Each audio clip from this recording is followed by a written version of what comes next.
Bueno, yo considero que ya podríamos iniciar en el caso de que se incorporen los ponentes que faltan, pues ya, por favor, me lo hacen saber y respetamos el orden en que está el, este programa.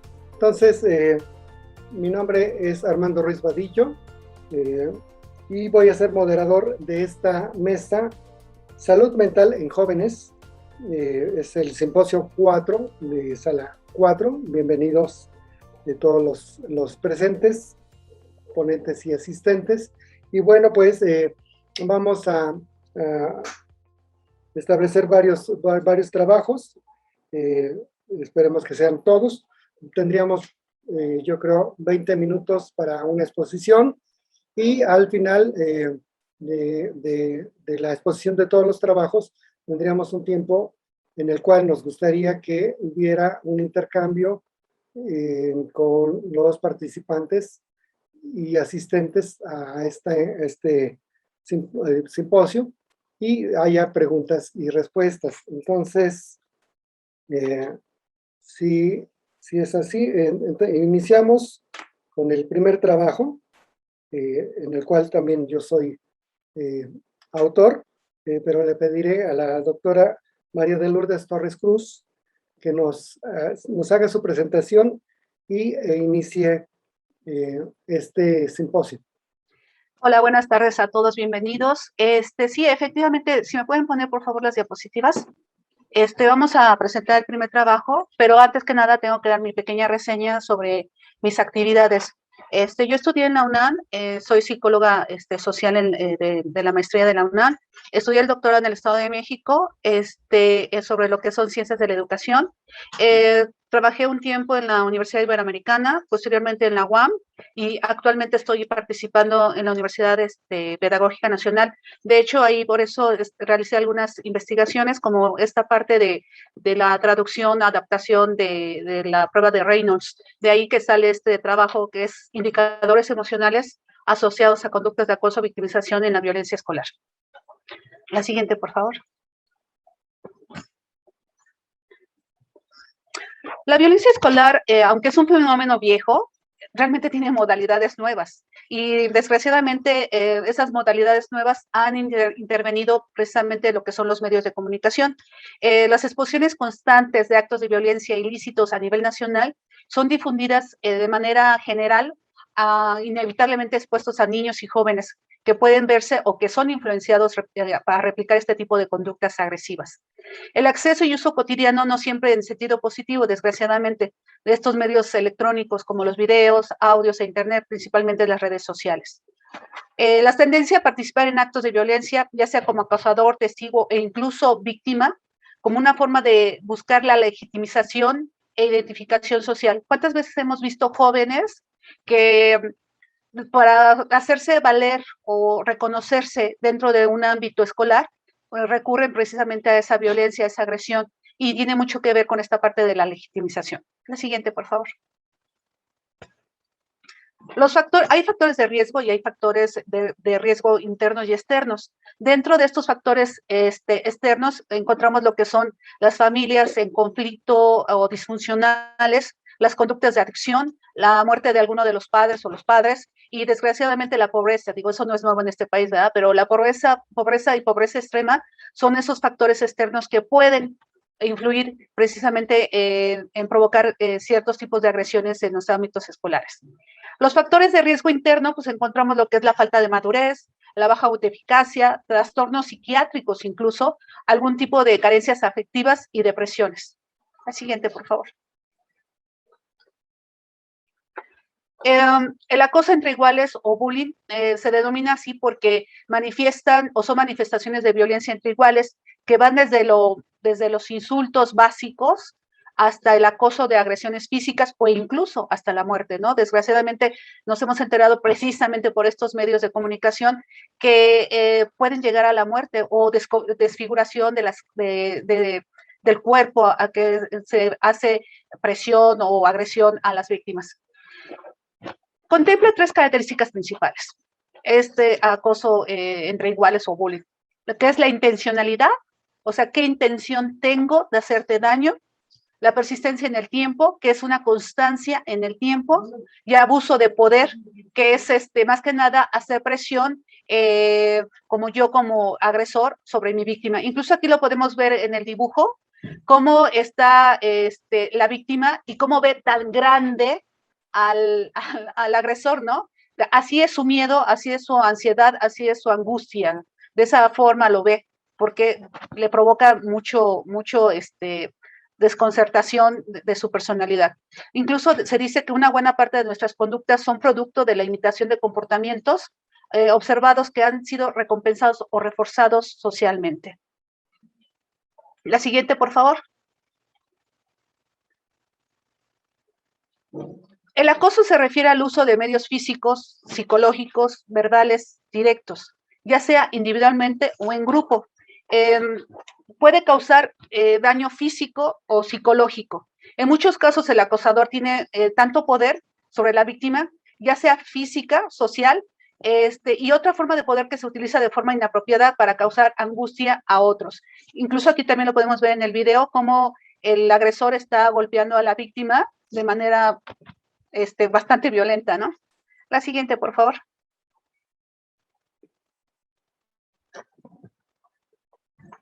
El acoso escolar está conformado por un triángulo, está integrado por el agresor, la víctima y el testigo. Y cada uno de ellos tiene un grado de responsabilidad en ese fenómeno de violencia. También aquí lo podemos ver en el dibujo, cómo están los testigos alentando este tipo de conductas o asustándose por este tipo de conductas, pero sin embargo no hacen nada ante esta situación, ni hacen nada contra el agresor, ni hacen nada contra la víctima. Y también aquí vemos en la fotografía cómo ve uno de estos chicos lleva al otro para violentarlo y el otro que es testigo no hace nada. La siguiente, por favor.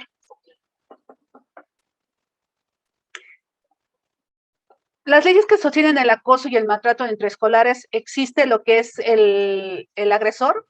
Por favor, la siguiente.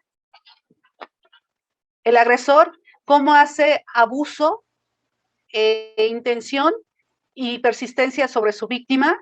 A esto se le llama ley del dominio de sumisión, donde hay una serie de testigos o testigo, donde se maneja lo que es el ley del silencio. Abuso, no, recordemos nuevamente, es el poder que se tiene de lastimar, ya sea física, psicológica o verbalmente. La intención es precisamente que lo haga con esa idea de hacer daño y la persistencia en el tiempo. La siguiente, por favor. Ahora bien, los trastornos de la angustia están más bien se manejan de manera internalizada o externalizada. La angustia internalizada están los problemas psicológicos que tienen que ver con síntomas primarios de expresión, y el nivel de angustia vivida por las víctimas de acoso escolar también se expresa en síntomas externalizados como la ira, la hostilidad, el descontento. Incluso se ha llegado a manifestar cuando hemos hecho este tipo de estudios que hay alumnos que dicen que ya no quieren ir a la escuela. ¿Por qué? Porque tienen miedo o quieren evitar este tipo de agresiones. La siguiente, por favor. La ansiedad es una emoción del estudiante con respecto a las escuelas o entornos peligrosos. Tiene esa preocupación, miedo, que es un aspecto cognitivo, el aumento de la sudoración, trastornos del sueño, incluso palpitaciones. Eso tiene que ver con el aspecto fisiológico y la evitación de estos estímulos estresantes como comportamientos, lo que les comentaba, ¿no? O sea, nos han manifestado que hay chicos que no quieren ya regresar a la escuela o a su entorno porque les da miedo confrontarse con este agresor. La siguiente, por favor. Otro de los aspectos que se tomó en cuenta en este estudio fue el humor. El humor se ha definido como un rasgo de la personalidad que puede ser reforzado desde el medio ambiente, y hay ciertas dimensiones del humor que pueden ser externas o internas, y que sobre todo que le da un significado positivo a este tipo de manifestaciones. Tenemos estas 4 dimensiones positivas, como es el afiliativo, el mejoramiento personal; las negativas, como es la agresividad, la descalificación personal. Esta es parte de del humor negativo. Vamos desde la crítica, la manipulación, el estar molestando al sujeto, estar haciendo bromas, menospreciando. Esas serían las partes negativas del humor. La siguiente, por favor. Ahora bien, la expresión del enojo es una expresión desde lo básico, desde la molestia, la furia.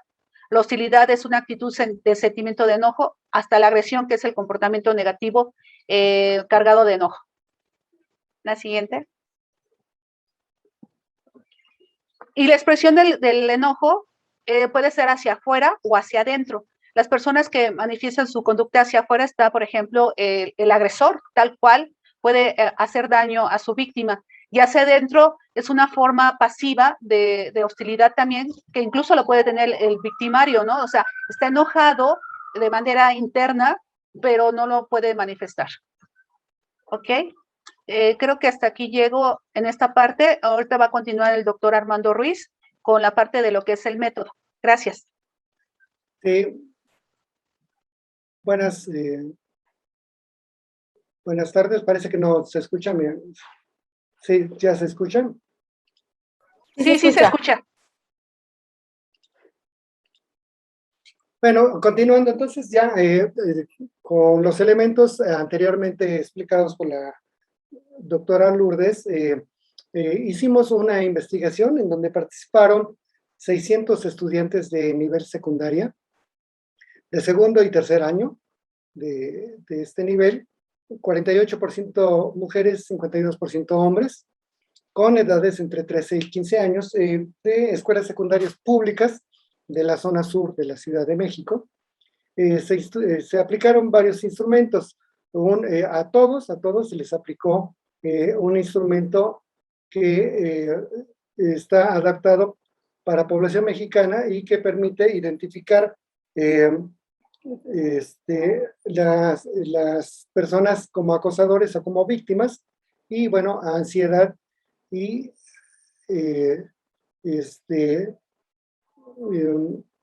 otra variable. Aparte, en forma alternada, a 200 de los participantes se les aplicó un instrumento de humor y otro de expresión de enojo, 300 a cada uno de ellos, para que la batería no fuera tan larga. Con ello se pudo hacer una aplicación. Como decía, las escalas grave son 3. Es una escala que nos permite identificar acoso, personas con conductas de acoso o personas con conductas de víctima. Es posible que incluso haya posibilidad de que haya acosadores que sean víctimas, o sea, que tengan puntajes altos en estas 2 escalas. Y tendríamos dos escalas más, una de angustia y otra de ansiedad. En la escala de angustia, como se reportó, mide la parte interna y la parte externa. Producto de la suma de ellos, podríamos tener una angustia total. Y bueno, finalmente una escala de ansiedad en específico por violencia escolar.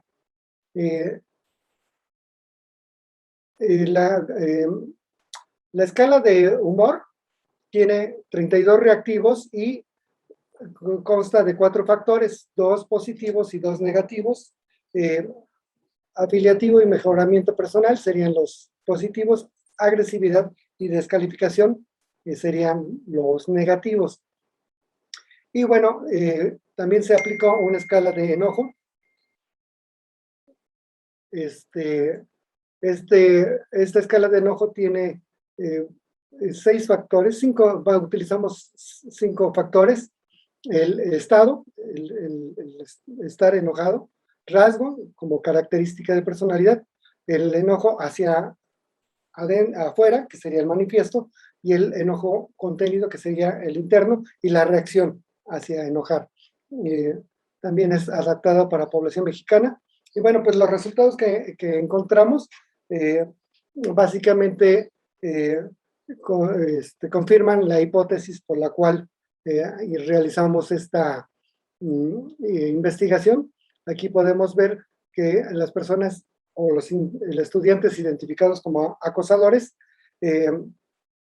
tenían puntajes más altos que los no acosadores, las personas que no estaban en ese rango. Y bueno, pues incluso las diferencias, todas ellas, en la parte interna, externa, la angustia total y la ansiedad, tienen diferencias estadísticas significativas con la prueba, utilizamos la prueba no paramétrica Udeman. En el caso de las víctimas, la medición es similar. Las víctimas también tienen puntajes mucho más altos en estos factores de angustia y ansiedad, y hay diferencias estadísticamente significativas por la UDEMAN.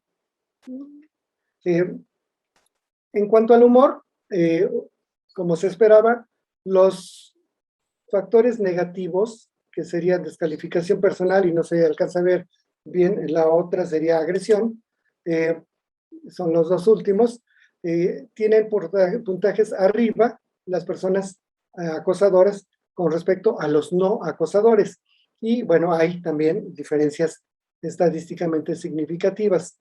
En el caso de las víctimas, también tienen un uso de humor con niveles más altos en las áreas de descalificación y de mejoramiento, en el mejoramiento personal, perdón, aquí, y que serían diferentes interpretaciones. Y bueno, en cuanto a la medida de enojo, también encontramos en los acosadores un nivel más alto en todos los 5 factores, tanto en la forma de enojo, de estado, e incluso como rasgo de personalidad. Estamos hablando de adolescentes, pero aquí es interesante. Entonces, igual lo que podemos interpretar es que al menos en estas personas entrevistadas y calificadas como acosadores, están enojados, ¿no? Hay un enojo permanente. Y bueno, pues hay obviamente expresiones de enojo, tanto manifiesto como contenidos, y la reacción incluso es más alta que los no acosadores. Igual hay un no manejo del enojo en los acosadores. En el caso de las víctimas, la situación es similar. Tanto están enojados como tienen incluso un rasgo de enojo como forma. Igual tienen tanto las expresiones como los, tanto manifiesta como contenido, ¿no? Y la reacción también es más alta. Entonces, son incluso similares, ¿no? Bueno, esto que nos confirma, bueno, pues obviamente que es, el proceso de hostilidad y de acoso que se da dentro del acoso escolar, tanto a los acosadores como a los víctimas, hacen o más bien afectan sus procesos psicológicos y sus estados emocionales, y obviamente disturbian en cuanto a su conducta, de tal manera que los datos de esta investigación corroboran que hay una asociación entre la expresión de enojo, la ansiedad y el uso negativo del humor en las conductas de acoso, tanto en víctimas como en acosadores. Este problema es bastante complejo, el acoso estudiantil. Cabe señalar que este estudio lo hicimos en el 2019, cuando estábamos dentro de una normalidad y la convivencia en la escuela era presencial. No es el caso de este año y del año anterior, que hemos estado de forma diferente a distancia. Y igual sería interesante ver qué es lo que ha pasado con el fenómeno de acoso escolar en estos tiempos de epidemia, pero en este estudio realizado en el 2019 da cuenta y da sobre todo la importancia de que haya una evaluación y sobre todo intervención en varios aspectos. Uno de ellos es el enojo. O sea, nuestros adolescentes, al menos de la muestra que estuvimos aquí, son adolescentes que están persistentemente enojados y bueno, pues lo desembocan en situaciones de acoso, y bueno, pues tampoco tienen una buena regulación en cuanto a la angustia y a la ansiedad, y obviamente debería de tener formas de intervención y de prevención para fortalecer estos tópicos y sobre todo su regulación y tener una mejor personalidad en ellos. Este problema es bastante complejo y no solamente se le puede atribuir su intervención a los docentes, sino debe de haber, toda la comunidad escolar debe de tener intervención, hablamos de padres, de maestros, de alumnos y obviamente también de especialistas que puedan realizar este tipo de intervenciones y de prevención. Y bueno, pues con esto sería todo de nuestra parte. Y aquí tenemos nuestros correos. Si hay alguna duda o algún interés personal, con mucho gusto los podemos atender en esta dirección.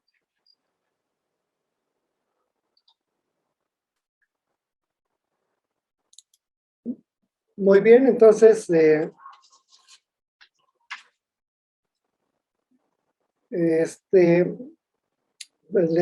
daremos la palabra a Misha Alicia Sotelo Castillo, quien nos presentará su ponencia titulada Miedo al fracaso en jóvenes universitarios. Hola, buenas tardes. Voy a hacer la presentación. Pues buenas tardes a todos. Mi nombre es Mirza Alicia Sotelo Castillo y yo formo parte, soy profesora de tiempo completo del Departamento de Psicología del Instituto Tecnológico de Sonora. Yo pertenezco a un cuerpo académico consolidado, el cual tiene por nombre Actores y Procesos Psicoeducativos, y la línea que generalmente trabajamos en este equipo de trabajo pues es el desarrollo de los estudiantes, más enfocado en mi caso muy particular a los estudiantes universitarios, y también la otra línea que se cultiva dentro del cuerpo es psicoeducación para la salud. Esta tarde pues vengo a presentarles un trabajo que forma, un pedacito de un trabajo que forma parte de un proyecto pues más amplio que hemos estado trabajando y que tiene que ver específicamente en este trabajo, es sobre el miedo al fracaso. Sí, miedo al fracaso en jóvenes universitarios. El equipo que estuvimos trabajando pues fue la doctora Laura Barrera, ella está ahorita en la Unison, y la doctora Sonia Echeverría y la doctora Dora Yolanda Ramos, que también forman parte del Instituto Tecnológico de Sonora. Bueno, a manera de introducción, lo que yo les puedo comentar y lo que hemos visto, y creo que todos lo hemos visto por la experiencia que tenemos en el trabajo diario con los chavos, es que pues hay la carga de trabajo que ellos sienten o que pudieran sentir al ingreso a la universidad o en el trayecto de toda su universidad, más las expectativas que todo el mundo espera de ellos por ser ya universitarios y a pronto convertirse o formar parte del ámbito laboral, pues trae consigo ciertos miedos, ¿no? Y uno de ellos es el miedo a no cumplir, a no cumplir precisamente con estas expectativas y a no cumplir con esta carga de trabajo que se les da a los chavos, ¿no? Y sobre todo en este último año, que ha sido también, creo la percepción que yo tengo con ellos es que más pesada por toda esta situación de la contingencia, ¿no? Y que de manera abrupta tuvimos que pasar a otra modalidad que probablemente no estaban acostumbrados. Pero bueno, volviendo al tema, el miedo al fracaso pues es realmente conceptualizado como una disposición personal de anticipar los efectos negativos que puede traer el logro en situaciones de evaluación. Aquí prácticamente el miedo al fracaso está acompañado de vergüenza, humillación, pérdida de estatus, pérdida de estima, igual, ¿no? Entonces, esto no solamente es en los universitarios, sino que este es el concepto general de nuestra variable.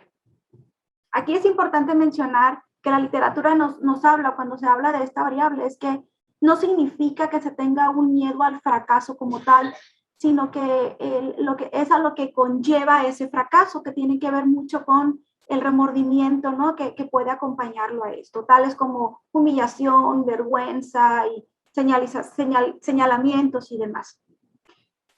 Conroy en el 2004 hace en su estudio sobre esta variable ya más a profundidad, habla que los temores, habla de 5 temores que pueden estar en un orden inferior al miedo al fracaso y que esto se puede presentar pues en cualquier persona, ¿no? Que tenga esta variable esta variable negativa. Uno de ellos es el temor a experimentar vergüenza y bochorno. Esto generalmente viene acompañado pues de una mala adaptación a las situaciones estresantes y viene acompañado también de las personas presentan una motivación contextual, la cual pues la característica principal de este tipo de motivación es que pues es inestable, ¿no? Es inestable debido precisamente a la enorme sensibilidad que pueden tener sobre ellos los factores externos. Que otro temor o otro nivel de temor que se puede generar es a la devaluación de la autoestima. Y esto igual es generado o viene acompañado también de una motivación contextual y viene acompañado también de elevados niveles de culpa. Asimismo, otro de los temores pues, es el temor de tener un futuro incierto. Este temor viene acompañado en la persona de niveles elevados de autodefensa, autoataque y negligencia. Asimismo, también habla de que existe el temor de que otras personas que son importantes para la persona pierdan el interés en ellos. Y esto pues viene acompañado de bajos niveles de amor propio y altos niveles de abandono de sí mismo. Y por último habla de un temor que ellos pudieran sentir de molestar a otros, ¿no? Por aquello de que se tenga el fracaso. Y este temor pues viene acompañado de bajos niveles de autoafirmación y autoconcepto. Entonces, como lo veamos, ninguna de los 5 temores pues es bueno, ¿no? ¿Por qué? Porque todo viene acompañado de cuestiones o situaciones, síntomas muy negativos de la persona, el cual pues puede impedir pues, desempeñarse adecuadamente en el entorno que estamos viviendo. Específicamente, hablando de universitarios, pues esto se puede ver reflejado en el promedio, en el desempeño académico, se puede ver reflejado también en la falta o poca comunicación que tiene con sus pares, se puede ver reflejado también en la autoeficacia que ellos puedan tener y que ellos les ayude a salir adelante, ¿no? Con todo esto, con toda la carga que pudieran traer ellos. Al respecto se han hecho diversos estudios y cabe señalar que esta variable ha sido muy estudiada sobre todo en las competencias deportivas. Estos antecedentes o esta revisión de la literatura que se hizo con respecto a esta variable, pues han señalado que el miedo al fracaso está asociado, lo asocian al género. Principalmente aquí las investigaciones lo que reportan es que realmente son los hombres adultos los que temen más o los que tienen un nivel más alto de miedo al fracaso. Esto pues por la naturaleza de su sexo, ¿no? De su género, el hecho de ser hombres y que venga acompañado de una creencia de que es el proveedor de la familia y que no pueda salir adelante con todo el paquete que le corresponde por ser hombre, ¿no? También se ha encontrado, comparado también con mujeres, que las mujeres, más que tener un nivel alto de miedo al fracaso, más bien lo que presentan ellas son síntomas emocionales y que altos síntomas o altos niveles que están relacionados con la vergüenza, ¿no? Cuando ellas llegaran a fallar. Asimismo también, otra de las explicaciones con la que está asociado el miedo al fracaso tiene que ver con la generación. Se ha encontrado en algunos artículos que el miedo al fracaso se transmite de generación en generación. Esto hablando en términos familiares, ¿no? Sin embargo, también en otros estudios se ha visto se ha encontrado que los chicos de primer semestre obtienen como que promedios o índices o niveles más altos en miedo al fracaso, sobre todo en el miedo que tiene que ver con el futuro y con un futuro incierto, ¿no? O sea, van iniciando, van apenas empezando su carrera y pues como que todavía no encuentran el modo, no tienen todavía ese sentido de pertenencia o de intención con su carrera, ¿no? Entonces, Eso también se ha asociado, o sea, es lo que se ha encontrado. También en lo que se ha encontrado en la literatura es que esta variable se asocia o está asociada con otras variables como orientación a la meta o a la tarea, es decir, aquellas personas que no están dirigidas al trabajo o a la actividad, a la tarea que en un futuro pues difícilmente pueden tener un sentido de autoeficacia o pueden generar estos temores, ¿no? Asimismo, también se ha asociado, y ahí es preocupante también el hecho de nosotros, nuestra labor como docentes. ¿Por qué? Porque también se ha asociado al rol al rol que puede fungir el profesor o el entrenamiento, ¿no? Como les comentaba, se ha encontrado mucho esta variable en los estudios de deportes de los deportistas. Entonces dice que tiene mucho que ver el rol que el entrenador o el profesor juega como agente socializante. ¿Para qué? Para determinar las metas y que el profesor y que el alumno pueda sobresalir, ¿no? Y que no tenga ese miedo a fallar y que no tenga ese miedo al fracaso, ya sea en una competencia o en el salón de clases a salir adelante con lo que se propone. Entonces, y también, pues, como ya lo mencioné, teóricamente lo que se dice que también esta variable pues está asociada y tiene una fuerte correlación entre la ansiedad y el sentido de competencia. O mejor dicho, la ansiedad que genera el sentido de competencia. Bueno, a partir de esta revisión que se hizo de la literatura, como equipo nos planteamos la meta de realizar un proyecto en donde pudiéramos incluir la variable de miedo al fracaso. Y en este caso, nosotros, el objetivo que nos planteamos en este artículo o en esta aportación para el Congreso fue el conocer el nivel de miedo al fracaso que presentan los jóvenes estudiantes de una universidad pública del norte del país y comparar por sexo, semestre y carrera. Como les comento, esto está asociado también en un proyecto mayor, estamos asociándolo con variables como procrastinación y el rendimiento académico como tal.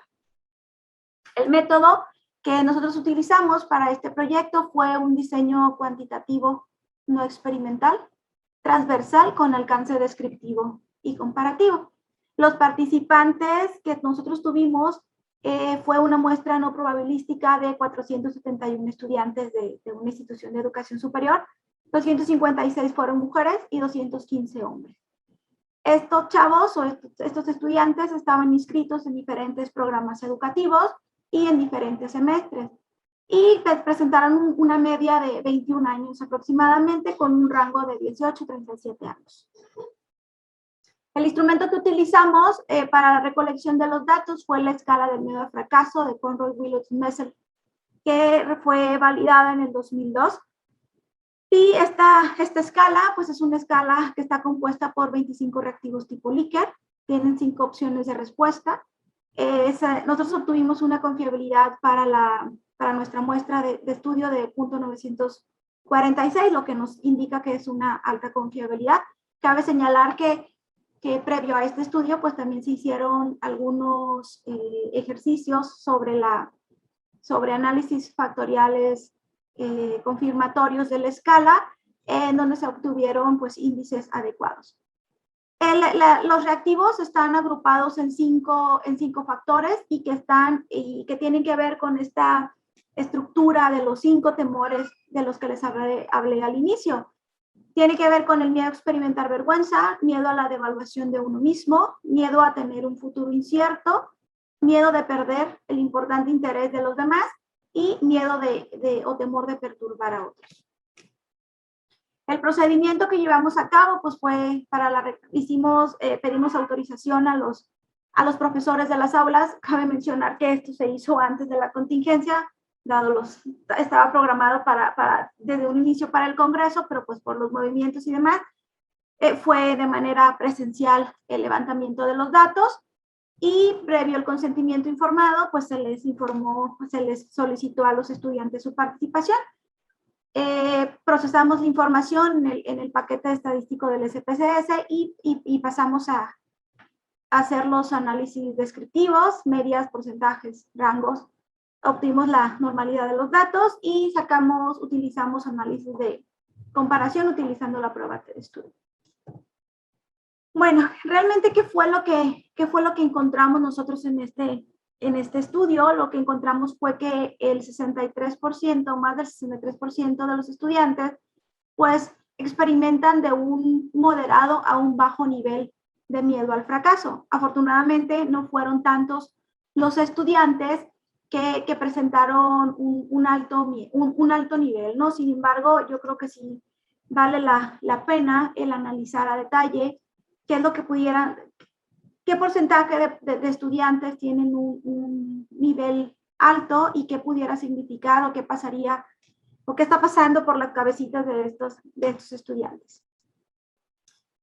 Por ejemplo, en el miedo a perder, el miedo más alto que se presentó es el miedo, en todos, fue el miedo de perder el interés de los demás. Y aquí el 7% de los estudiantes obtuvieron un nivel alto de miedo, en este miedo. Ellos piensan que cuando no tienen éxito es cuando menos quieren ayudarles otros. Entonces, hay una preocupación por tener el éxito deseado. ¿Para qué? Para que puedan obtener la ayuda de los otros. Si no, ellos consideran que esto no va a ser posible. También otro de los medios, o el segundo temor más alto que salió, fue miedo a tener un futuro incierto. Y el 5% de la población estudiantil que participó en esta muestra se ubica en un nivel alto. Y ellos piensan que el equivocarse forzosamente los obliga a cambiar sus planes a futuro, ¿no? Otro de los temores, el tercero más alto, fue de evaluar la evaluación de ellos mismos. Aquí hay un 6% de los estudiantes se ubicaron en un nivel alto y ellos creen que cuando fallan al hacer o emprender algo, sienten que no tienen el suficiente talento, pero lo más importante es que creen que no pueden, ellos no se sienten con la capacidad para controlar los resultados que puedan obtener, ¿no? Entonces, ahí estamos hablando de un nivel de autoeficacia bajo. Siguiendo, fue el miedo a experimentar vergüenza. Aquí el 8% de los estudiantes se ubicó en un nivel alto en este temor. Y ellos consideran que cuando no tienen éxito se deprimen fácilmente, además de sentir vergüenza si los demás los están viendo, están presentes, ¿no?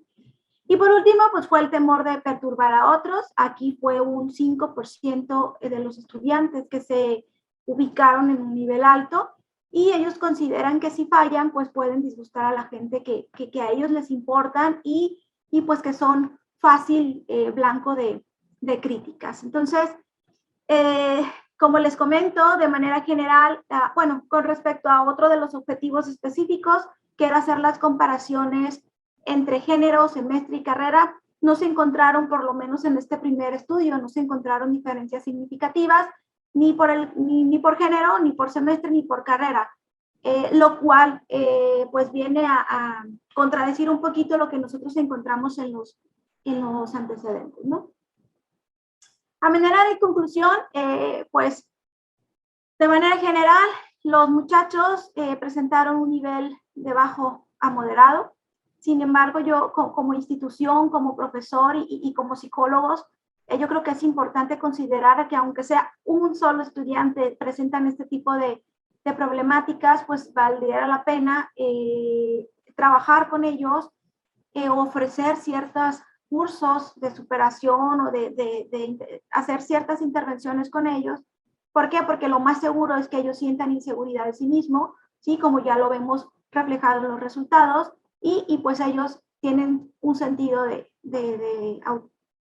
valía personal y de autoeficacia pues muy bajo. Como consecuencia, lo que pudieran tener estos estudiantes pues es autosabotearse por medio de excusas e incluso procrastinar las cosas, que de hecho es lo que les comentaba, es otra de las variables que nosotros estamos analizando en conjunto con el miedo al fracaso, ¿no? Y además pueden generar, pues como ya lo mencioné, bajos niveles de autoeficacia, de autoestima y pues carecer de un sentido de competencia. Esta variable realmente nosotros llegamos a la conclusión de que impacta directamente en el desarrollo del estudiante por todas las consecuencias o las secuelas negativas que pudiera traer consigo el que presenten ciertos temores los chicos, ¿no? En el caso de los universitarios, pues esto se agudiza, creo que el problema se agudiza un poco más, por lo que ya comentaba al inicio, por las exigencias mismas que la sociedad tiene para los estudiantes universitarios y sobre todo por esta presión de que en breve terminarán sus estudios y se tienen que insertar al campo laboral cuando muchos de ellos no están como que completamente seguros. Cabe señalar que a partir de estos resultados, nosotros como equipo tenemos como equipo de trabajo, como cuerpo académico, tenemos una plataforma que estamos alimentando y que la intención es ofrecer información oportuna o información importante para tanto para profesores, estudiantes, padres de familia, y aparte también a través de esta plataforma nosotros estamos desarrollando cursos de intervención o programas, talleres cortos de intervención brindados ahorita en este momento a través de la plataforma relacionados con el cuidado del bienestar de los estudiantes. Y ahorita estamos trabajando precisamente en el desarrollo de talleres relacionados con esta variable, ¿no? Y con los cinco temores que a nosotros en este estudio nos salieron altos, ¿no? O considerando el porcentaje de estudiantes que salieron altos en este temor. Y pues por mi parte sería todo. Agradezco la atención y pues ahí está mi correo por si tengan alguna duda, algún comentario o hacer alguna colaboración en conjunto, ¿no? Nosotros estamos ubicados en Sonora, así que bienvenidos. Gracias. Muy bien, muchas gracias. Bueno, se encuentra con nosotros Marisol Franco López. Le pediríamos, por favor, que... Hola, muy buenas tardes para todos. Deseo se encuentren muy bien. En este espacio del Congreso 18º Mexicano de Psicología Social, estaré hablándoles acerca de un estudio que realizamos con la Universidad Autónoma de Coahuila. El nombre del estudio que realizamos es Variables predictoras de rasgos de ideación suicida a partir de los indicadores de la escala ISO 30 en jóvenes coahuilenses. Como les mencionaba, este estudio lo realizamos con la Universidad Autónoma de Coahuila desde la Facultad de Psicología, específicamente en el área de posgrado en la Maestría de Psicología Clínica. Los autores de esta investigación fueron el doctor José González Tovar, la maestra Carla Patricia Valdés García y quien les habla, Marisol Franco López. Hablando un poco de los antecedentes y la sustentación teórica que tuvimos en este estudio, es importante resaltar que el suicidio es una de las mayores problemáticas a nivel mundial. Para el año 2020 se suicidaron alrededor de 700.000 personas en el mundo. En el año 2018 tuvimos una cifra de 800.000 personas. Esto nos indica que hay una reducción pequeña del suicidio a nivel mundial. Sin embargo, continúa siendo una problemática de salud pública que afecta a individuos, familias, comunidades y países enteros. En el continente americano, para el año 2016 hubo una tasa de 9.8 suicidios por cada 100.000 habitantes. Hablando específicamente de México, para el año 2013 se realizó un estudio en el que analizaron las tendencias de suicidio en las últimas 2 décadas en este país. Resulta que hallaron que el suicidio, en lugar de disminuir o estabilizarse, ha presentado un aumento constante, lo que indica que es una problemática que requiere una intervención inmediata. Sin embargo, para el 2016, según el Instituto Nacional de Estadística y Geografía, se encuentra que para este año ocurrieron 6.291 suicidios, lo que representa el 5.2% de muertes por cada 100.000 habitantes, pero resulta que un año antes se habían registrado 5.599 suicidios entre sujetos de 15 a 29 años. Esto que nos indica que en el transcurso de un año el suicidio presentó un aumento de más de la mitad en los sujetos mexicanos. Por esta razón, el suicidio se ha posicionado como la segunda causa de muerte en México entre los adolescentes de 15 a 19 años. Aquí algo importante y es que generalmente las tasas de suicidio más altas se habían registrado en adultos de edad avanzada. pero a lo largo del tiempo la tasa de suicidio en los jóvenes ha tendido a aumentar al punto donde ahora son el grupo de mayor riesgo y mayor vulnerabilidad. Cortés, que fue uno de los autores que citamos en el 2014, comentaba y afirmaba que existen características generales en la adolescencia que se pueden convertir en factores predisponentes o precipitantes del riesgo suicida. Afirma que en esta etapa de la vida se pueden incrementar responsabilidades y cargas que pueden estar unidas a la inexperiencia y madurez que podría tener un individuo en esta etapa. Por esto pueden traer ciertas consecuencias emocionales, conductuales y cognitivas que pueden generar gran malestar a las personas. Hablando emocionalmente, se pueden presentar altos niveles de angustia, estrés, soledad, frustración, ansiedad, entre otros. Pero también esta etapa es una etapa que está acompañada de cambios biológicos, psicológicos y sociales, donde el proceso está en un constante proceso de transformación de la autonomía propia, de su capacidad, pero también es un constante proceso durante su desarrollo. Los factores que estamos hablando son factores que se han descrito como factores de riesgo que pueden precipitar la conducta suicida. Hablando un poco de la conducta suicida, la Organización Mundial de la Salud la define como un acto con resultado fatal, que es deliberadamente iniciado por una persona en contra de sí misma y con el conocimiento o experiencia de que ésta le causará la muerte. Hablando sobre el suicidio, es importante que identifiquemos el suicidio o la conducta suicida como un término colectivo. No lo podemos llevar solamente a una dimensión, sino que es un término colectivo que trae consigo diversos factores como los pensamientos suicidas, los intentos y el acto consumado. Aquí también es importante mencionar que dentro de estos intentos muchas veces hay una comunicación suicida. Identificando tres factores fundamentales dentro de este término colectivo, se encuentra la ideación suicida, que son los pensamientos que se forman hasta convertirse en pensamientos suicidas, concretos, estructurados y persistentes de atentar contra la propia vida. También tenemos el intento suicida, que es una conducta autolesiva con un resultado no mortal acompañado de evidencias de la intencionalidad del sujeto de atentar contra su propia vida. En la mayoría de los casos se ha identificado que los sujetos tienden a comunicar su intención y su idea de atentar contra sí mismos de alguna manera.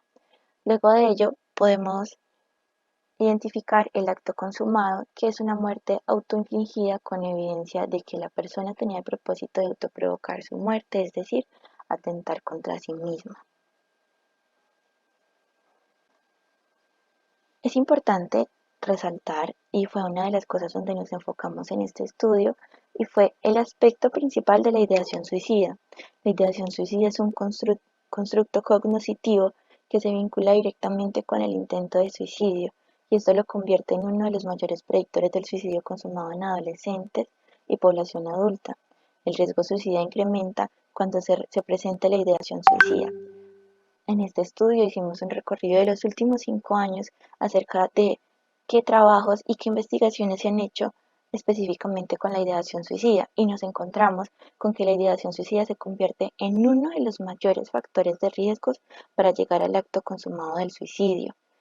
Por esto, esta investigación se centra en la ideación suicida como uno de los mayores riesgos que pueden presentar las personas, específicamente nuestro grupo, que fueron los adolescentes y jóvenes coahuilenses.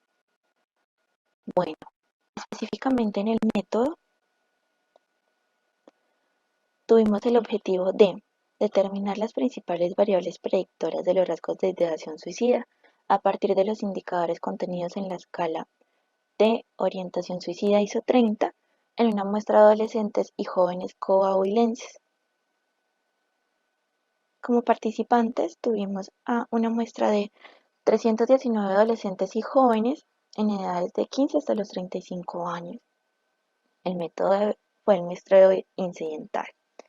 El instrumento que tuvimos para evaluar la ideación suicida fue el Inventario de Orientación Suicida ISO 30, que fue creado en 1994, pero fue adaptado para adolescentes por Casullo en 1997. Esta escala evalúa la orientación suicida del sujeto y Gracias a su brevedad y sensibilidad se convierte en un instrumento útil que nos ayuda a percibir la presencia del riesgo suicida a través de ciertos grados. Este instrumento consta de 30 ítems que están formulados en afirmaciones positivas y negativas. Se responde a través de una escala de 4 opciones, donde 0 es totalmente en desacuerdo, 1 en parte en desacuerdo, 2 en parte de acuerdo y 3 totalmente de acuerdo. Los ítems se distribuyen equitativamente en varios factores de riesgo relacionados con las dimensiones de desesperanza, baja autoestima, incapacidad para afrontar emociones, soledad, abatimiento, aislamiento y deterioro en los vínculos sociales, que fueron nuestras categorías. Así permite clasificar al individuo de acuerdo con su puntaje en 3 dimensiones de riesgo suicida: bajo, moderado y alto. En estudios previos a esta investigación se encontró un alfa de Cronbach de 0.90. Sin embargo, en nuestro estudio se estimó una confiabilidad de 0.733. Hablando un poco del procedimiento para realizar este proceso de la aplicación de la escala, que se realizó en la región sureste del estado de Coahuila, en México, los participantes fueron seleccionados a través de un muestreo incidental y que accedieron a participar en la investigación seleccionados por conveniencia y accesibilidad en el momento en que fuimos a aplicar este instrumento, y la mayoría son pertenecientes a instituciones académicas. Se explicó a los participantes el objetivo de realizar esta investigación y se solicitó su autorización para responder el instrumento a través de un consentimiento informado. La aplicación tuvo una duración de más o menos 15 y 20 minutos por participante. Para realizar el análisis de los resultados, pues bueno, tuvimos un proceso de codificación de los mismos, utilizamos el programa de SPSS. Y luego, cuando obtuvimos los resultados generales, se informó a los directivos de las instituciones académicas. Estas informaciones fueron muy generales, donde les hablábamos un poco del riesgo que se podría presentar y aspectos importantes a intervenir. Aquí es importante que también se les brinde información de a qué lugares podían consultar, a qué lugares se podían dirigir para canalizar a los sujetos o las personas psicológicamente. Finalmente, dentro del equipo de investigación responsable de la aplicación se encontraban docentes, estudiantes de pregrado y posgrado. En cuanto al plan de análisis, se obtuvieron estadísticas descriptivas para las puntuaciones totales de las subescalas y se ajustaron modelos de regresión lineal múltiple para la variable dependiente de acción suicida. Se ajustó un modelo para la muestra general y dos para los participantes con y sin antecedentes terapéuticos. En cuanto a los resultados, como les mencionaba anteriormente, tuvimos una muestra de 319 adolescentes. El rango de edad promedio de los sujetos se fijó entre los 15 y 29 años de edad. En cuanto al sexo, el 49.8% de los participantes fueron hombres y el 50.2% fueron mujeres. La escolaridad de los sujetos de investigación en promedio es de preparatoria a bachillerato, con un porcentaje de 44.2%. El estado civil en promedio es soltero, con un 75.5%. La ocupación de las personas que participaron nos comentaban que el 56.1% de los sujetos trabaja y el 43.6% no lo hace. Y el 61.1% de las personas o de los sujetos estudia.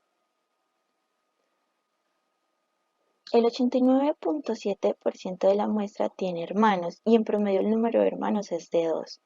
El 63% de los sujetos vive con sus hijos y el 55.5% de los individuos no realiza deporte.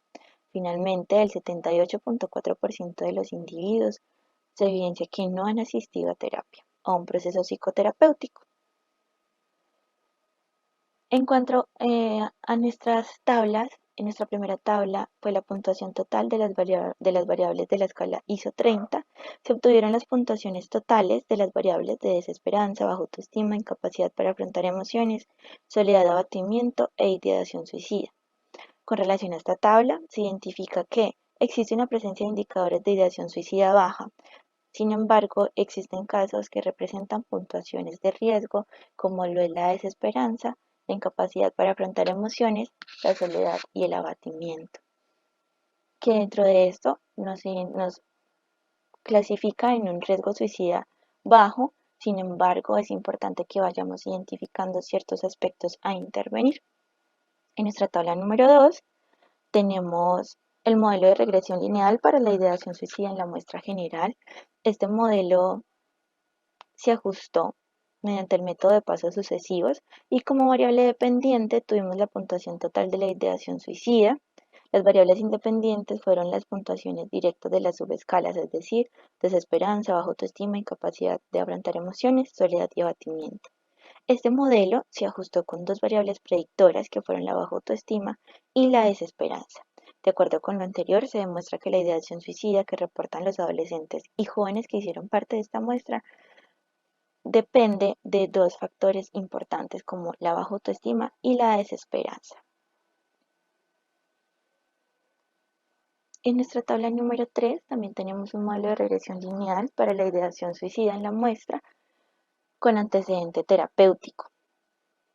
La variable dependiente fue la ideación suicida en población, como les mencionaba, con antecedente terapéutico, y las variables independientes fueron las puntuaciones directas de las subescalas como desesperanza, baja autoestima, incapacidad para afrontar emociones, soledad y abatimiento. El modelo se ajustó con tres variables predictoras: soledad y abatimiento, baja autoestima y desesperanza.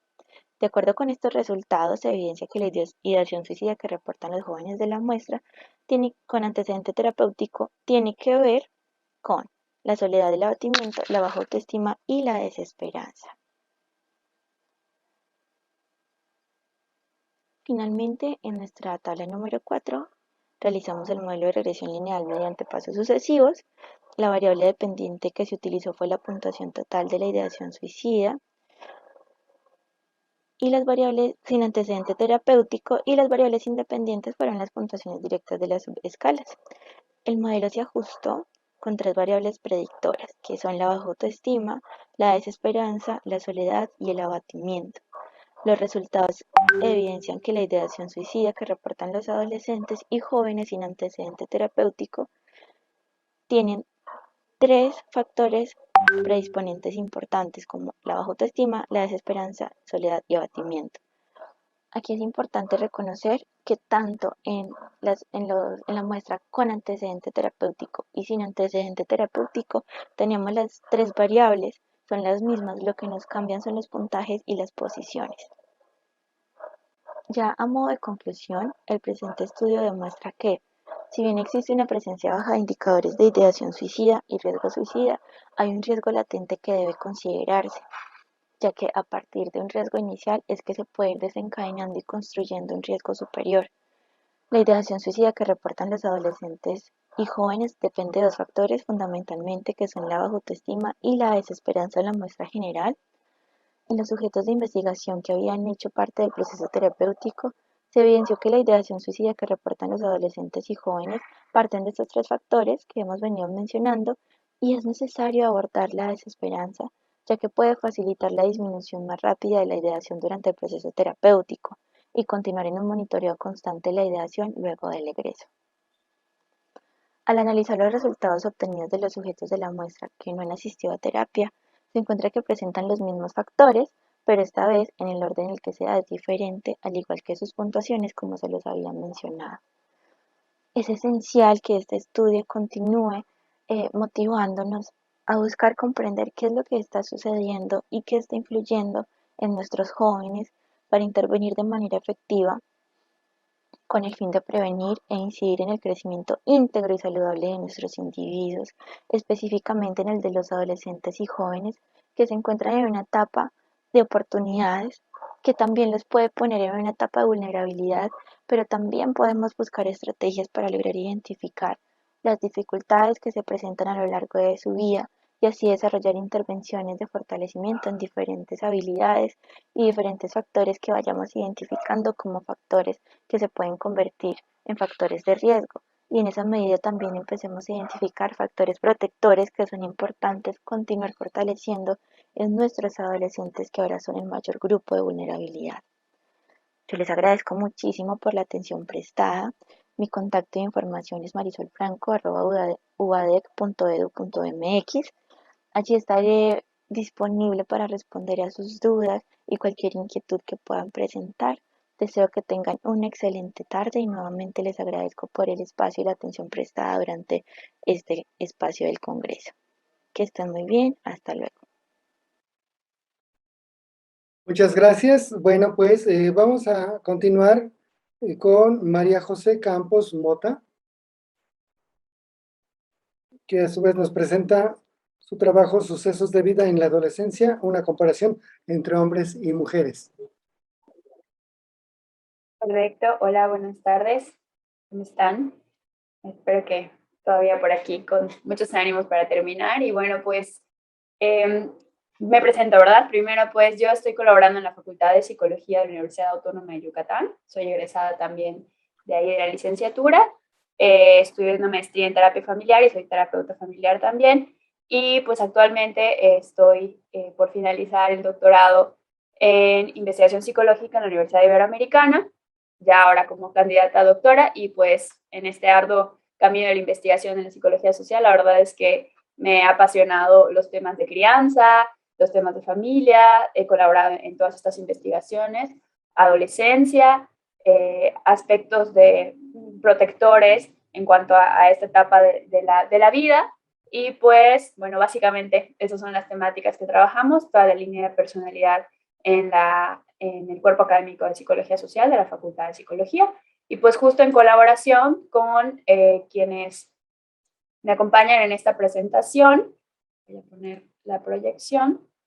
Un segundito, comparto pantalla. Y bueno, pues voy a comenzar con esta presentación. Como les decía, quienes colaboramos en esta publicación para la MEPSOP es la maestra María Teresa Morales Manrique, María José Campos Mota, que soy yo misma, y la doctora Mirta Margarita Flores Galas. Este estudio es muy descriptivo y es parte de un proyecto que estuvimos desarrollando para la promoción del bienestar en adolescentes, entonces forma parte de estos estudios descriptivos. Entonces vamos a presentar una de las variables de estudio, que fue la exploración de sucesos de vida en esta población, y hacemos una comparación breve, chiquitita, de, bueno, qué pasó con esos sucesos de vida entre adolescentes hombres y adolescentes mujeres. Y bueno, como hemos platicado en diferentes mesas con respecto a esta etapa, se ha conceptualizado como un periodo de transición y adaptación a cambios, tanto físicos, psicológicos, emocionales y sociales. También sabemos que es una construcción social enmarcada dentro de un contexto cultural también, ¿no? Es diferente la manera en la que se percibe la adolescencia en las diferentes partes del mundo, o este periodo de la vida en las diferentes partes del mundo, así como las tareas esperadas para estas personas, las personas que están en esta edad. Transcurre aproximadamente, aquí vamos a estar escribiendo entre los 10 y 19, pero hay otros autores que hablan de incluso la década de los 20, un poquito más hacia los 15 empezando. Entonces, bueno, por ahí está, dependiendo de la postura teórica, el rango en el cual se establece esta etapa de la vida.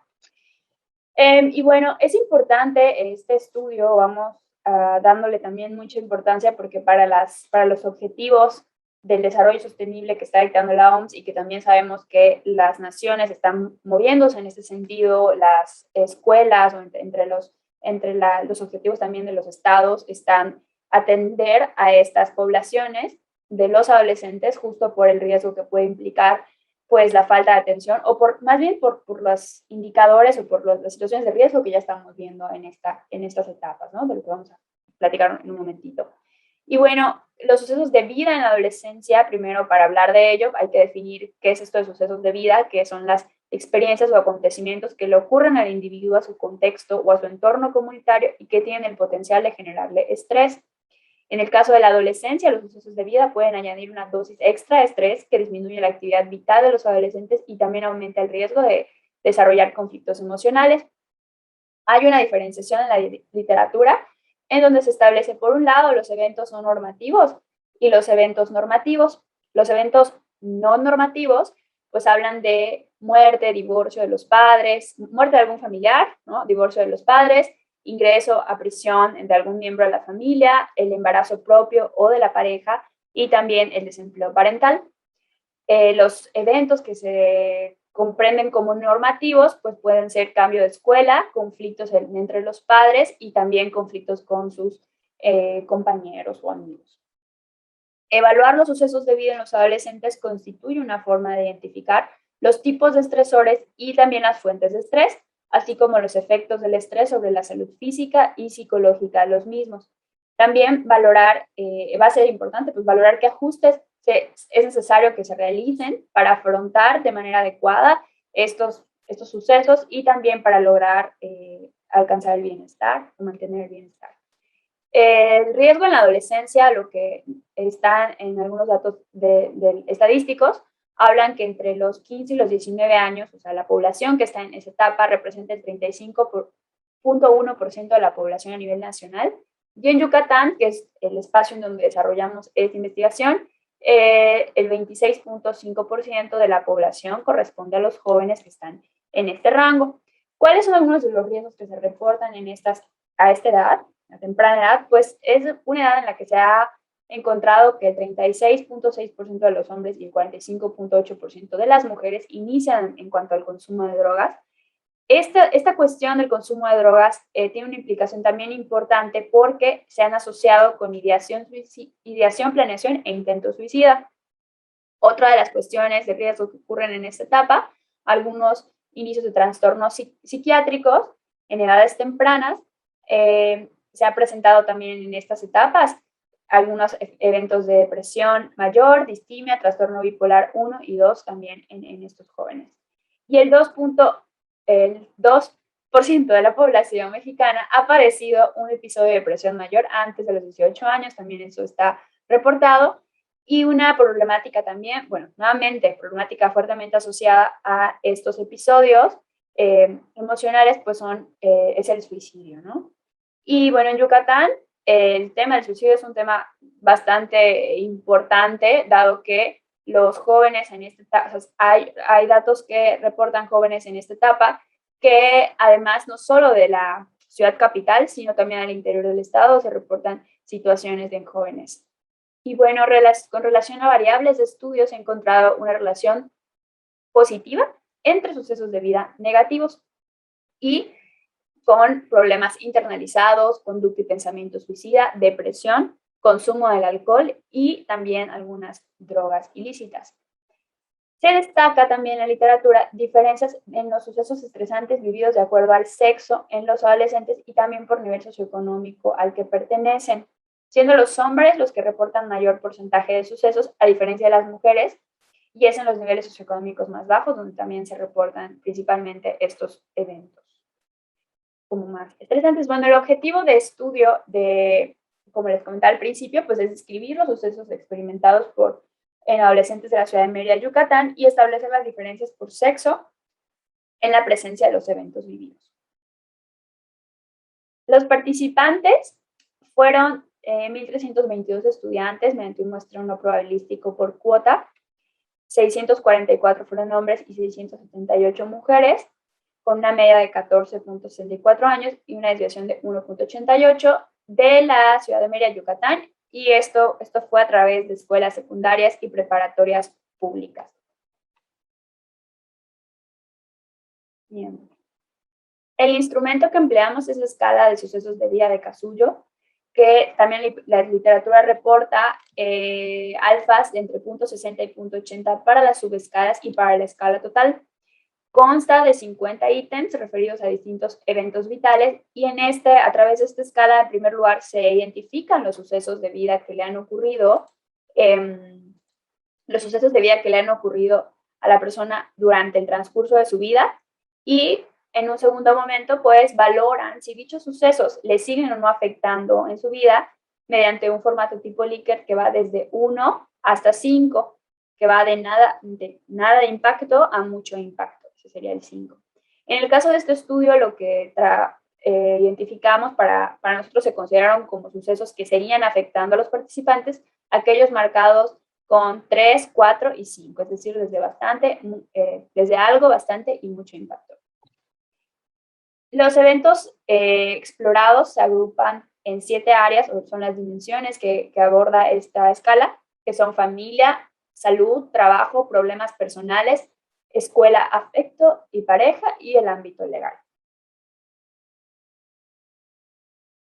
Bueno, los resultados, en primer lugar, se analizaron los eventos que obtuvieron las mayores frecuencias para esta muestra y posteriormente se va a describir el porcentaje de ocurrencia y aquellos que se siguen afectando y hacemos un contraste de esto. En el área de afecto y pareja, vemos que están los sucesos de ruptura de noviazgo de pareja, tener dificultades para formar una pareja, muerte de algún amigo, alguna experiencia sexual desagradable o traumática, embarazo no deseado, violación y aborto. Vemos, están organizadas estos sucesos por frecuencia, de la frecuencia mayor a la menor presencia en esta población. Y por este lado vemos cuáles son los que les siguen afectando y algunas de sus frecuencias. Contrastando un poquito, a pesar de que tener dificultades para formar una pareja no es la más frecuente en sucesos, sí es la que sigue afectando con mayor intensidad a los participantes. En el caso de aborto, que es la que tiene pues, menor incidencia, afortunadamente pues es menor el porcentaje de chicos y chicas que reportaron esta situación, pues sí es el impacto importante con respecto a la afectación, ¿sí? También en cuanto a la ruptura del noviazgo, pues tenemos que esa fue la que se presentó como la que se presenta con más frecuencia y bueno, también está con un porcentaje del 23% en cuanto a la afectación para los participantes de este estudio. La muerte de un amigo es otra de las situaciones que ocurren y que también le siguen afectando con un porcentaje por arriba del 20%, así como violación, que sería un efecto importante, y también mencionábamos en el caso del aborto, que son eventos pues con menor frecuencia, pero con intensidad muy fuerte para los jóvenes, por supuesto. En el caso de la familia, tenemos sucesos como la muerte de algún abuelo, mudanzas, problemas familiares graves, divorcio, separación de los padres, desaparición de algún familiar, es decir, no saber dónde está, la muerte de algún hermano, divorcio, separación de algún hermano, divorcio, separación personal, muerte del padre y muerte de la madre. En este caso, tenemos con menor frecuencia, o sea, con 5.7 de frecuencia este evento ocurrido en la población, pero es uno de los que tienen más porcentaje de afectación para los participantes. Problemas familiares graves también está como el segundo en porcentaje de afectación y es el que está entre los primeros tres con respecto a la frecuencia para esa población. La muerte de algún abuelo, que también ahorita con el contraste de la literatura verán que se ha encontrado efectos similares para este suceso de vida. La mudanza, que ocurre con mucha frecuencia, pero bueno, es uno que tiene una afectación a lo mejor no tan fuerte para los jóvenes. Y bueno, hay algunos otros que también están en intensidad por arriba entre 15% y 21%, que también están con menor frecuencia también presentándose entre los sucesos de estos jóvenes. Para los problemas personales tenemos estar separado de un ser querido como el más frecuente y el que también sigue afectando de manera más importante a los jóvenes. También las dificultades para tener amigos con esta misma sintonía. Sentirme amenazado o perseguido por alguien tiene baja frecuencia en cuanto a la presentación del evento, sin embargo, es algo que afecta en un 30% a los jóvenes. Y los problemas psicológicos personales importantes, que también está con frecuencia por arriba del 10% para los jóvenes y que en un 30% les sigue afectando, así como a situaciones de riesgo suicida que también mencionamos en la literatura, haber pensado quitarme la vida, intentar quitarme la vida, que es un menor porcentaje de presentación del evento, pero sí es una afectación importante para estos chicos que tuvieron estos eventos, ¿sí? Y bueno, también siguen presentándose eventos como la desaparición, siguen siendo afectaciones, desaparición de algún amigo, no saber dónde está, el haber sido golpeado también duramente castigado. La violencia en este caso, ¿no?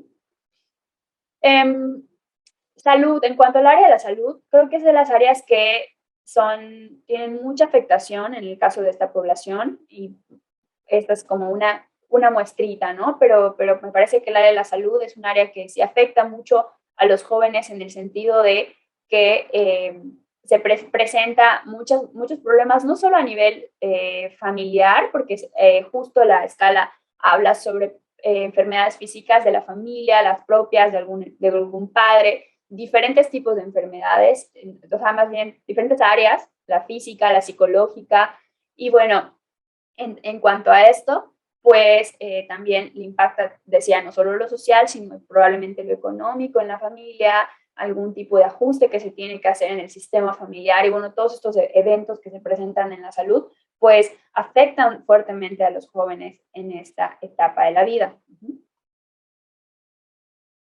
Está bien, y aquí marcaba un poco pues la frecuencia, o sea, que tiene una frecuencia muy o sea, alta para los jóvenes, y así como la afectación que sigue siendo por arriba del 15% para los chicos, que lo marcan. En cuanto a la escuela, los eventos que se evalúan en este aspecto son confusión vocacional o no saber qué estudiar, problemas de disciplina en la escuela, colegio, universidad, y también problemas para aprender en la escuela, en el colegio y en la universidad son algunos de estos eventos. Y algunos aspectos del ámbito del trabajo y de la legalidad, principalmente en cuanto a problemas económicos familiares, alguno de los padres despedido o sin empleo también, o tener dificultades también para conseguir un empleo, perdón. Y finalmente, un problema en cuanto a la cuestión legal es problemas que implicaron la participación con la policía. Bueno, en cuanto al análisis de diferencias, se realizó ese análisis de diferencias por sexo a través de una distribución de G cuadrada.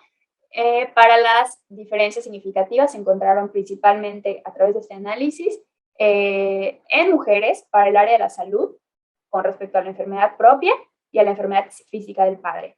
En cuanto al área de problemas personales, también problemas psicológicos personales, y para el área familiar a la muerte de algún abuelo, que justo veíamos que estaba como con la frecuencia más alta en el ámbito familiar, en el área familiar. Bueno, hablando un poquito de esta discusión que hicimos con estos datos, que repito es la parte descriptiva de este estudio, o sea, como exploratoria de este proyecto que estuvimos realizando, los adolescentes yucatecos experimentan con mayor frecuencia, participantes de este estudio, mayor frecuencia, sucesos de vida en las áreas de la familia, la escuela, la salud, pareja y del trabajo, y esto con relación a problemas económicos familiares. Estudios previos también han encontrado que las áreas social, familiar y la personal obtienen un promedio mayor de respuestas. Los problemas de salud presentados por los adolescentes se relacionan también con dificultades en estas áreas, y estudios con adolescentes mexicanos de zonas marginadas reportan que el área familiar, los problemas de conducta personal y escolar exhiben puntuaciones más altas. No se describe en la parte de los participantes, en la parte del método no se describe. Sin embargo, a lo mejor es importante mencionar que esas escuelas públicas en donde se realizaron la exploración, pues sí es de las áreas o de las zonas sur-oriente de la ciudad, que representan el nivel socioeconómico medio-bajo, ¿sí? Entonces, y bajo. Entonces, probablemente también alguno de estos efectos pudiera estar aquí implicado de alguna manera en los resultados. Con respecto a estas áreas que fueron como significativas, la diferencia en las mujeres adolescentes, que fue enfermedad propia, física del padre, problemas psicológicos personales y la muerte de algunos de los abuelos, también se ha encontrado que el evento estresante que constituye el mayor factor de riesgo para esta población es la muerte de un familiar, y que las mujeres consideran a la familia como un factor protector más importante que los hombres. Entonces, bueno, se está dando dentro de este ámbito, y dentro de este mismo ámbito está habiendo un efecto por esta pérdida, por este suceso. Las mujeres también suelen sentirse más afectadas emocionalmente que los hombres frente a situaciones estresantes, y la naturaleza, los problemas que enfrentan los adolescentes, su contenido, los sujetos implicados y el ámbito en el que ocurren también varía según el sexo. Algunas de las explicaciones, sobre todo esta última referencia, nos hacía pensar un poquito con respecto a que a los efectos del instrumento en sí mismo, a la manera en que definimos estas afectaciones, ¿no? La socialización por sexo también es importante mencionar aquí, porque la manera en la que mujeres y hombres expresan sus emociones, manifiestan sus afectaciones puede ser importante, y podría haber un efecto también por el mismo instrumento con respecto a la manera en la que estamos midiendo esta afectación, ¿no? Entonces hemos estado platicando sobre esta cuestión de la justicia en la medición, y nos, ahora la duda es con respecto a, bueno, si a lo mejor algún efecto del instrumento pudiera estar teniendo también efectos en estas diferencias que estamos encontrando por sexo, ¿no? Valdría la pena a lo mejor explorar, y justo entre la discusión en las sugerencias está esto, ¿no? Explorar cómo es el funcionamiento de esta escala, y a lo mejor a través de una entrevista cognitiva saber cómo están entendiendo los jóvenes estos reactivos, ¿no? Conclusiones, bueno, el presente estudio aporta información valiosa en el sentido de conocer los eventos no normativos que se presentan con mayor frecuencia en esta población. Con anterioridad también se había demostrado eventos como la muerte de un progenitor o alguno de los abuelos, divorcio de padres, el ingreso a prisión también como eventos que están presentes y que afectan a esta población en Yucatán.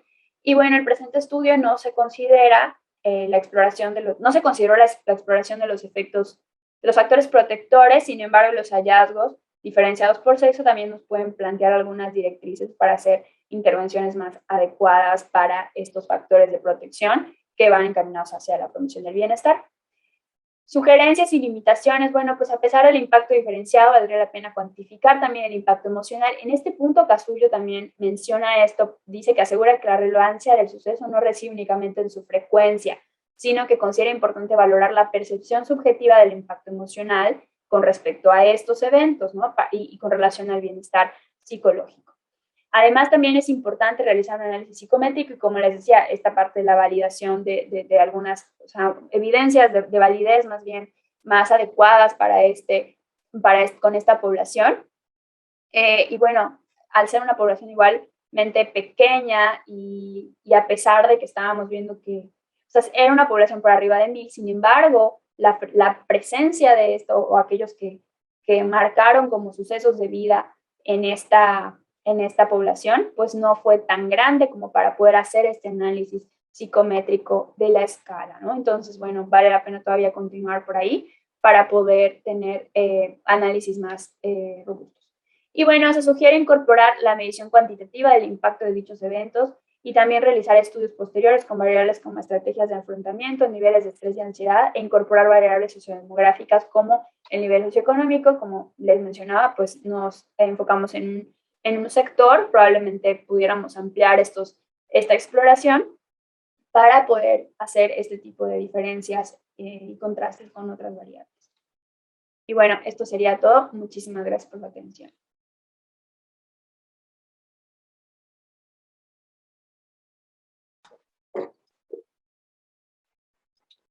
Muchas gracias, muchas gracias. Y bueno, creo que ya son todos los trabajos, faltó uno, pero afortunadamente, pues bueno, se pudieron hacer la presencia, y pues, cabría resaltar, o me llama mucho la atención y quisiera resaltarlo, el hecho de que la mesa fue bastante interesante en el sentido de que tuvimos trabajos de Sonora, de Coahuila, de Yucatán y de la Ciudad de México. Entonces tenemos un esquema así como bastante interesante. Vemos, creo que podríamos coincidir, grandes problemáticas en nuestros jóvenes, grandes situaciones muy, muy, muy estresantes. Por ejemplo, en este último trabajo, el hecho de un suceso estresor es la pérdida de un familiar que no se sepa dónde está. Eso es bastante interesante.